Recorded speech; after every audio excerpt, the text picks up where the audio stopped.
I'm out here at Hughes Water Gardens. I'm with Eamon. And Eamon, the lilies are blooming.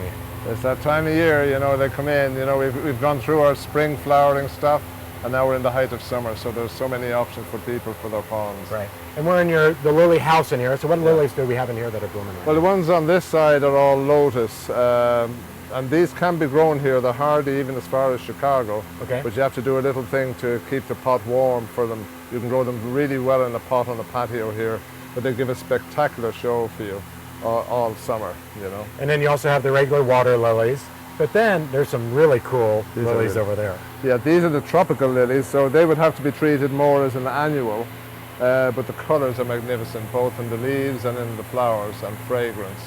And you can put these out probably by mid-July, Okay. and they'll last through end of September for you. Yeah. So it's a reasonable investment for the value you get from these. But lilies. it's so showy. It's so showy, yeah.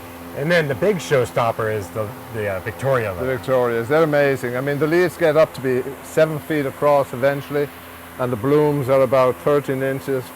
Smells like a pineapple. Oh, wow. So people should come by, you know, over the next month or so and just enjoy seeing these. The leaves are so strong that you can have a child sit on them. So it's Wow, amazing. that's pretty Yeah, unbelievable. It is unbelievable, yeah. You know, and then you have a whole bunch of other great things that are blooming right now for the pond. So let's go take a look and see what else we can find. Okay, great. So Eamon, there's, you know, aside from the lilies, there's so much more color that you can add to a pond. And you know, it looks like you got some of your favorites out here for, you know, some summertime bloomers. Yeah, these bloom all summer very strongly. We have a canna here, the sapphire canna that grows in water. There's a whole range of cannas that will tolerate water inundation all summer. And they just bloom and bloom and bloom and just bring so much brightness to your garden. And then if you like something in a blue tone, this is the little bluebell. It's Roelia. It really grows very, very well. Flowers continuously all summer. You can see all the buds on it here coming out. I like the lacy foliage. It is up against the canna too. yeah, It's kind of a nice contrast. it's a nice contrast in there just for texture. And then in the front here we have one called yerba, which is an unusual white flower, and it flowers continuously from June through October. Creeps out a little into the pond, but it's a really pretty white flower. And then what's this cool one with the kind of the arrow shape? Well, it's called the arrowhead. It's a Sagittaria, and it comes as a single flower, or this one is a double flower. It's a beautiful little, like a little rose or a peony there. So that's very beautiful pretty. on the edge of the pond. And then in the foreground of the pond, it's always nice to have a lower layer just going out into it. And this is one of my favorite, water sprite. It has this beautiful little pinky purple flower, and it pretty well covers in flower most of the summer. It looks like a really nice kind of fill-in to get. Yeah, get it's a some good of the color. fill-in on that. And then you got a couple others down here. This is my favorite of all. This is purple pickerel, and this flowers again from even earlier, probably May. This will come out right through October. Oh, wow. And the bees love it. This will just be covered in bumblebees. They absolutely adore this plant.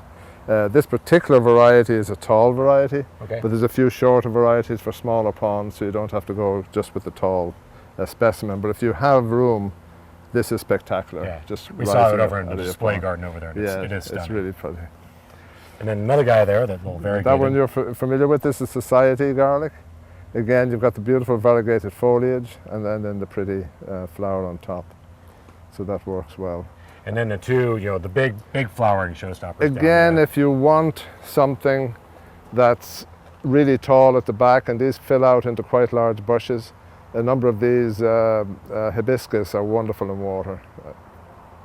You know, and you can't beat those big blooms. And they just bloom for a day, but there's always more blooms coming on every day after day. And those are, you know, the plants that you're showing up here are all hardy. These are all hardy, will go in around the pond, and if you don't have a pond, you can still grow a lot of water plants in bowls. Okay. We just put together a small bowl down here, which had a little bit of the water sprite in it, a hydrocotyle, and a hyacinth, a water hyacinth. So there are a number of things that, you know, if you want to attain that same kind of look on your patio, do it in a big container. You can do it in a patio. You don't even have to have a fountain or anything, just a water bowl, and it takes care of itself. You know, just fill it up once every couple of weeks and you'll be fine. Yeah. And it's okay to leave some of this stuff out in the wintertime, or do you need to change it out? The bowls, you probably have to protect them a little. The other stuff is all hardy, so it'll die down. Many of them will die down for the winter. Okay. So you'll trim off the old foliage, and then they'll just emerge the next year. Okay. Yeah. Well, you know, Eamon, you know, the gardens are looking great. You Yeah. know, the ponds are in bloom, the lilies are blooming, and there's just so much color that you can add. Yes. add Yes. to your garden right now with Yeah. the pond. So make sure you come down and see Eamon and his staff down here at Hughes Water Gardens. You know, you can come down, visit the gardens, walk around, get some inspiration. You can go to your website, or you can go to gardentime.tv and we'll click you over. So Eamon, it's been a pleasure to be down here. Thanks and, very much. The gardens are looking great. Thank you. Take care.